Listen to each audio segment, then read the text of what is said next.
5, and so we were trying to figure out how to make it work with 5 and still get it tested, and so far we haven't been able to get an exact number from anybody on the lab, so we're still just using 5 as the nitrogen number right now to calculate our parts per million that we're feeding. And so far everything that we're putting it on is got good color. Internode length is nice, it's not lanky. Color's great in the flowers. Stem strength is excellent, and so everything that so far that we've used it on is been working well. We haven't ever started geraniums out on it from initial planting on, and we're doing that right now with the fall crop, and so far everything that's been planted and fertilized is looking good. It's got good color. Root development is great, and probably about twice as many flower buds coming up on the plants already than what we normally have. So I don't know if that's going to be good or not, because it'll cost me twice as much to strip the flowers off of them every time we have to do it. So we have to keep the flowers off of them until about 5 weeks before they're ready to sell. And so the more buds, the more work it's going to take to do that. So, but we're looking this fall maybe just switching the whole greenhouse over to the fertilizer and just trying the whole fall crop out and seeing how it's doing. So far I don't have any negative results that makes me think we'll have a real problem, so we're going to try that out. Well, you mentioned the entire facility. Approximately how many buildings, and any guess on the square footage on that? Oh, it's 22 buildings, about 115,000 square feet, plus outside growing area, so right around 135,000 feet we're probably having this fall's production. Yeah, total. Any guess on the number of plants? Yeah. Any guess? Geranium-wise, we're probably looking at almost 100,000 cuttings, geraniums. That's just zonals, and then probably another 25,000 ivy geraniums, plus all the other stuff that goes with it. We're doing about 10 to 15,000 flats of bedding plants for fall, plus another probably 10 to 15,000 gallons, another 15,000 of assorted other items, about 10,000, 10 to 20,000 garden mums, and about 15,000 cyclamen, 4,000 or 5,000 poinsettias. And so we're going to try it on all of that for the fall crop and see what happens. And then we'll know a little better after we get into December how it went. The funny thing about it is we're not even going to be through with fall before we start spring, because we'll start planting our spring crop in 2 more months. So we're not going to be completely out of fall before we hit spring again. So we're taking it kind of slow, not getting in a real big hurry. Jerry kind of getting a little nervous because we aren't getting these results back from the lab like he's wanting, and I'm not either, but I'd kind of like to have a better idea, but since we can't seem to find anybody to tell us exactly what it is, we're having to take our time getting there stuff. So it sounds like that animal environment, they should be able to make better distinguishing characteristics on the proteins and such. Yeah, I guess we're gonna have to send it off to that. The one lady gave us a lab in Lincoln, Nebraska that deals with animal feed and whatnot, and suggested we send it there to see what they come up with and whatnot. So we'll have to ship it out there and see what they can do with it, if they can tell us what I can't find anything bad yet.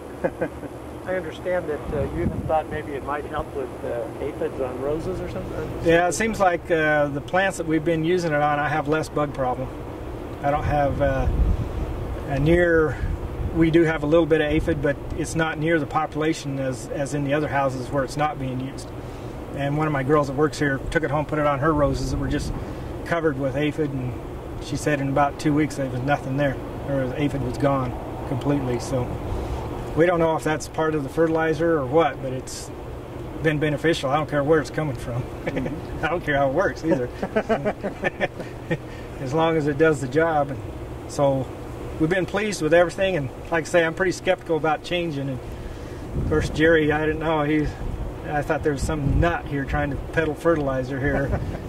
Though you're not finding in the lab results the things you'd expect, you're not finding any negative items in the lab results. The only few things we found negative-wise was the pH was too high, the chlorides was too high, but he's got those adjusted with the processing. We've got the pH, he's down to 6, and got the chlorides back down into the range where it should be for plants and whatnot. So those two items we caught pretty quick was out of whack, but they've got that taken care of.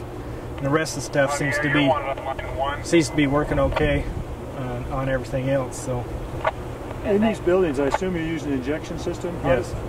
Water solubility and how is this product to work with? I'm using this straight concentrate. I just set my injector to the part per million I want, and we just pump directly. We just use straight concentrate into the water system. Compared to the other two fertilizers you were using, is there any distinction or difference, plus or minus either way on? Well, one of the ones that we were using was also a liquid Daniels fertilizer. Okay. That's a derivative, I guess, of soybean, and it's worked pretty well too. The other fertilizer, all salt-based, we've been using like 2920 and whatnot, and it really crust up your injectors and stuff as far as the salt buildup on them and stuff. So that's been a plus, not having to worry about that. I don't have to worry about mixing anything. I just put it in there and drop the tube in from the injector and go to pumping. So that's one of the pluses. It's been more streamlined than, if I understand correctly, your 2920 was your old fertilizer. Yeah. And what you were having was these problems based on the salt buildup. Yeah. Mm-hmm. Plus you had to mix it, make sure they mixed it, put the right amount of water with the right amount of fertilizer and whatnot. Whereas this, you don't have to worry about mixing. They can pull it out and make sure their injector's set to the right amount and go to pumping. So that's been the same ppm for all the vegetation. No, we use that's the problem. There's so many different settings for each plant that's why it's hard to just take an area and block it off and do it. Bedding plants we usually run about 100 to 150 parts per million, whereas geraniums and poinsettias and garden mums and that kind of stuff like 250 to 350 parts per million.